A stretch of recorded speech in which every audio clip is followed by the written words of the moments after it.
Do you remember the three organs of the union government? We have the legislature, the one which makes the laws, the executive, which enforces or implements the laws that have been made by the legislature. And thirdly, we have the judiciary. The judiciary also punishes those who break these laws.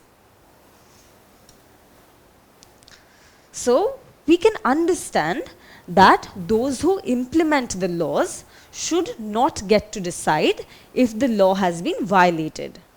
So, those who implement the laws is the executive branch of the government, while those who decide if the law has been violated is the judicial branch of the government. So, the executive branch of the government has to be separate from the judicial branch. But in India, we do not have the separation of powers, which means that members of the legislature can simultaneously be members of the executive. And all the ministers are necessarily members of the parliament. So those who are implementing the laws are also the ones who are making the laws. So the members of the executive are also members of the legislature. So that is why there is a need for separating the legislature and the executive from the judicial branch of the government. So there is a need for creating a body which is independent of the legislature and the executive. That is why the judiciary is kept independent from the legislature and executive. Other than this, we have seen that sometimes when a dispute has occurred, one side of the dispute or even both sides of the disputes, the government can be there. So sometimes the executive is also party to a dispute. So in that case, if the executive is on one side of the dispute, if the members of the executive are also members of the judiciary, then the judicial decision might not be very impartial. It will be biased towards the executive. So that is why there has to be a separation of the executive branch from that of the judiciary. So the judiciary is independent. That is, it does not work under the government, or it doesn't work on behalf of the government. It works separately from both the organs of the government. Let's imagine a situation where a powerful politician has taken away some of your land or your house illegally. Now this politician may be a member of the parliament, and this member of parliament has the power of appointing or removing a judge of the court. So in that case, when you take this case to a court, the judge will not be impartial. The judge will have a fear in his mind that if he gives a judgment that is not in favor of this politician, then the politician might remove him from his position or take his job away. So it takes away from the judge his ability to be impartial, and he cannot give an independent, free judgment. Think about this case. Doesn't it make the judgment very unjust or unfair? It does. Is there no way that we can stop this from happening? There is a certain way. So in India, we have the independence of the judiciary. The judiciary is independent, which means that the independence of the judiciary is the ability of the courts and judges to perform their duties free of the influence or control by the other branches of the government. So the executive or the legislature cannot influence the working of the judiciary. Like we've seen in the previous slides, there is a need for separation of the judiciary from the executive and the legislature. So members of the legislature or executive cannot be members of the judiciary, and along with that, the judiciary also doesn't work in coordination with these two bodies. Now let us see how the judiciary is kept independent. So the Supreme Court, that is the highest court of the nation, and the high courts, which is the highest court of the states, are kept independent of the influence of the executive and legislature. Let us see how these courts are kept independent. So first let us talk about the salaries of the judges of the Supreme Court and the high courts.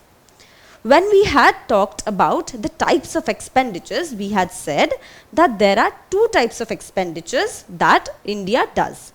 One of them is the votable expenditures and the other one is non-votable expenditures.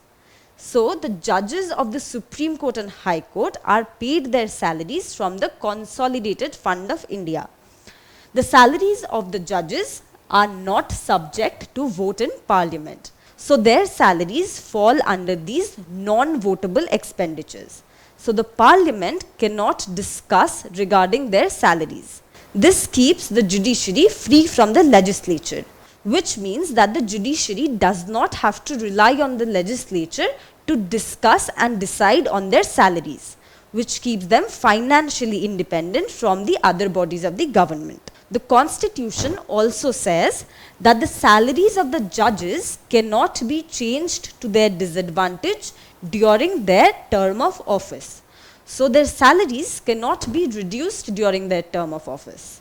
This is done to ensure that no person can threaten the judges, saying that if the judges don't do something or gives a judgment in their favor, then they will reduce the salary of the judges.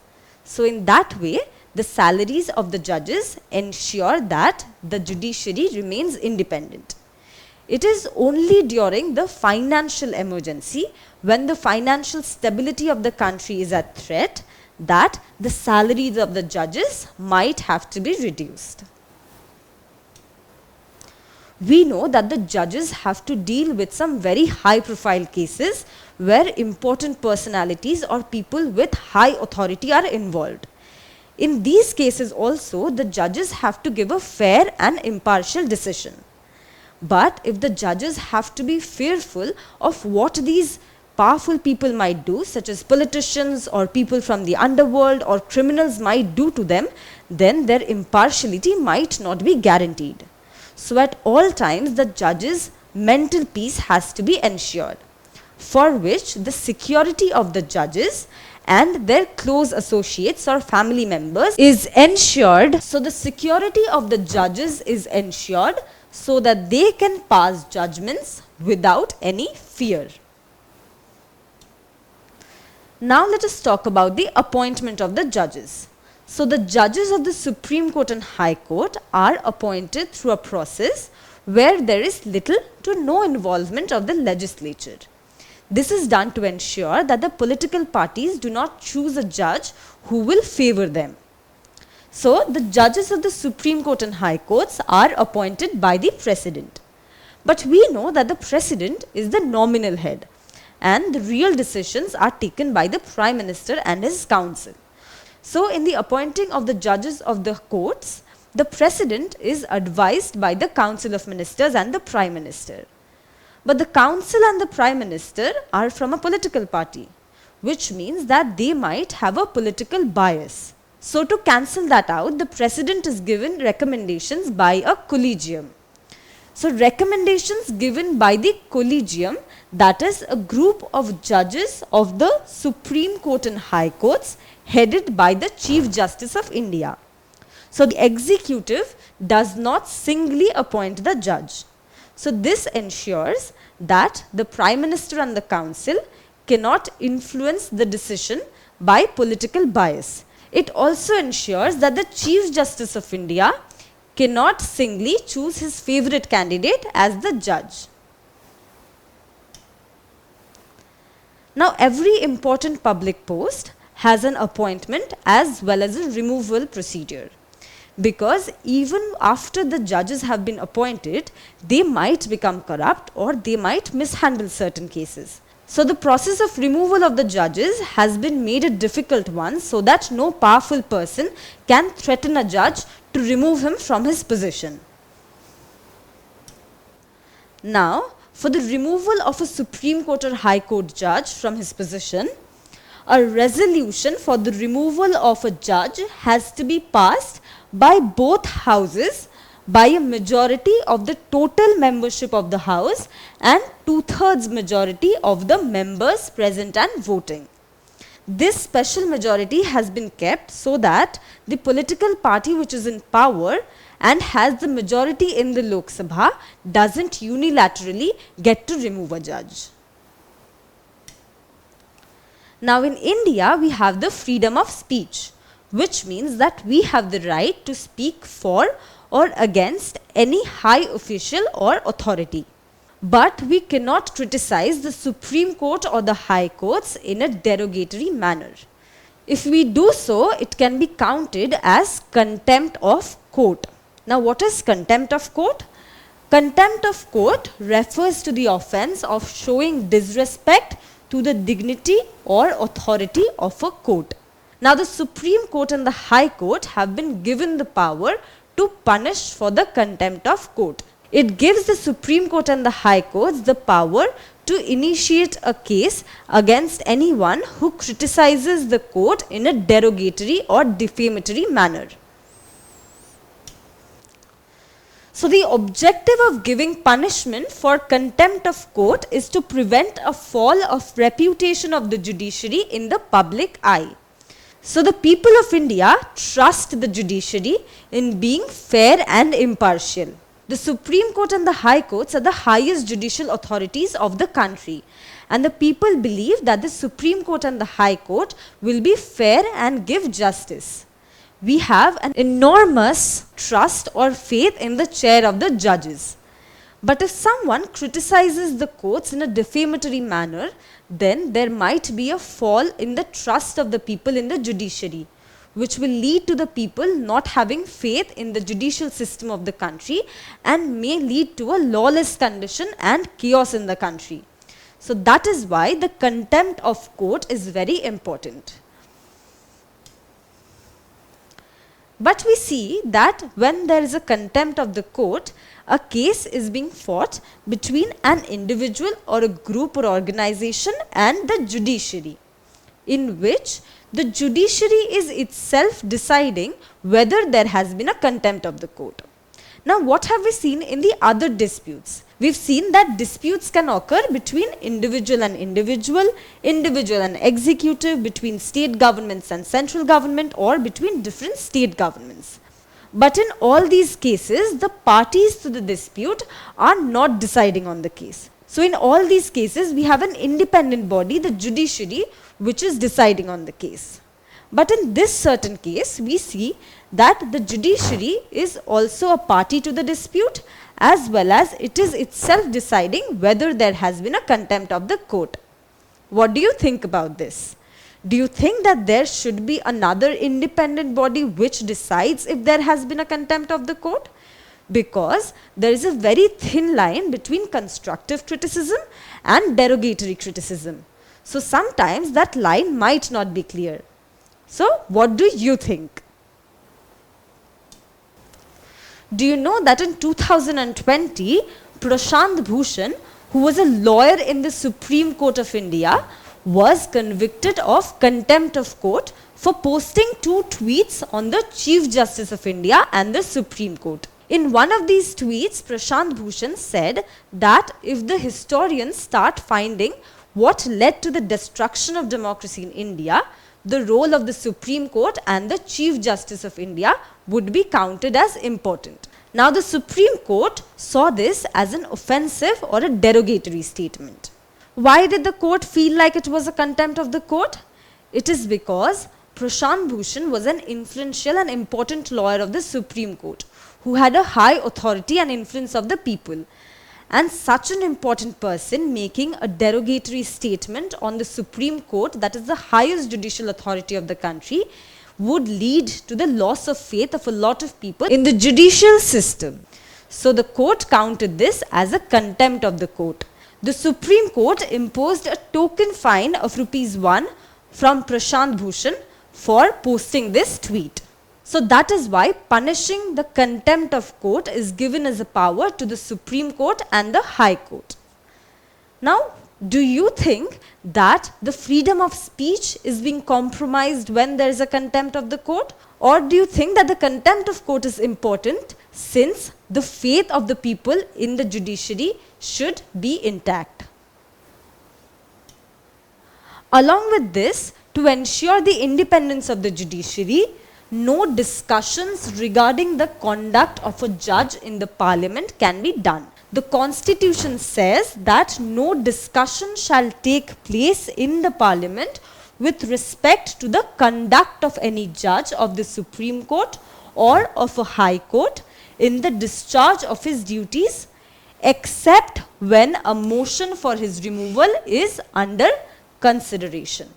So only when a motion for the removal of the judge is being considered, only then can the conduct of the judge be discussed in the Parliament. This is done so that the judges of the courts do not have to think before making any statement or taking any action while discharging his duties in the court, so that they do not have to fear that the legislature, the Parliament, will discuss all of its actions while they are legislating on bills. Along with this, there is a provision for prohibition of practice after retirement. Now, the retirement age of a Supreme Court judge is 65 years, while that of a High Court judge is 62 years.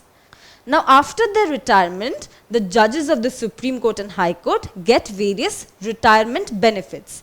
They are given pensions so that they have a financially stable retired life. But they are not allowed to practice law after their retirement. So the judges of the Supreme Court cannot practice law after their retirement. Why is that so? It is because the judges of the Supreme Court are very high officials who have their influence in the courts of law in other parts of the country. So imagine that a Supreme Court judge, after his retirement, practices law in the Supreme Court where he was sitting. So he would know all of his colleagues and thus might be able to exert a certain level of influence on these judges. For example, he might ask the judges to give a judgment in his favor. Similarly, if this Supreme Court judge sits in any lower courts such as the High Courts or the District Courts, so his high position or seniority might have an influence on the judges of these courts. So that is why a judge of the Supreme Court cannot practice law after his retirement. Similarly, a retired High Court judge can only practice law in the Supreme Court or in any other state High Court. So a judge of the Supreme Court cannot sit in any courts of law which are below it. So in the district courts or in the other subordinate courts, a judge of the High Court cannot sit after his retirement. But since the judge of the High Court hasn't been in the other state High Courts or will not be able to exert such a great influence on the Supreme Court, which is higher in authority than the High Courts, so he can only practice law in the Supreme Court or in any other state High Court. Now, can you answer this question? What is the retirement age for the judges of the Supreme Court? Is it 55 years, 60 years, 62 years or 65 years? Yes, the retirement age of a judge of the Supreme Court is 65 years. So for summing up, we see that judicial independence in India is guaranteed by all of these things. So from salaries being charged on the Consolidated Fund of India and being non-votable, security of the judges being guaranteed, security of tenure, that is they can't be removed from their position as and when someone feels like, prohibition of practice after retirement, which ensures that the retired judges cannot influence the decisions of the present judges, from punishment for contempt of court, and no discussions allowed for the conduct of any judge in the Parliament, the judicial independence is guaranteed. So judicial independence forms an important part for the existence of a democracy. It ensures that the rule of law is followed and no judge can be influenced or threatened by any external powers. So it ensures that all people are seen as equals in the eyes of law and that justice prevails. Don't forget to subscribe to our channel and hit the bell icon. You can also register for free at DeltaStep.com or download the DeltaStep app to get access to all our 5,000 plus amazing videos as per your school syllabus. Master each topic with our adaptive practice technology. Get million-plus questions with step-by-step solutions and unlimited mock tests. Get all your doubts resolved instantly. Learn via games and win amazing prizes like PlayStations and iPads. So at DeltaStep, learning is not just fun and easy, it is rewarding too. So register for free now.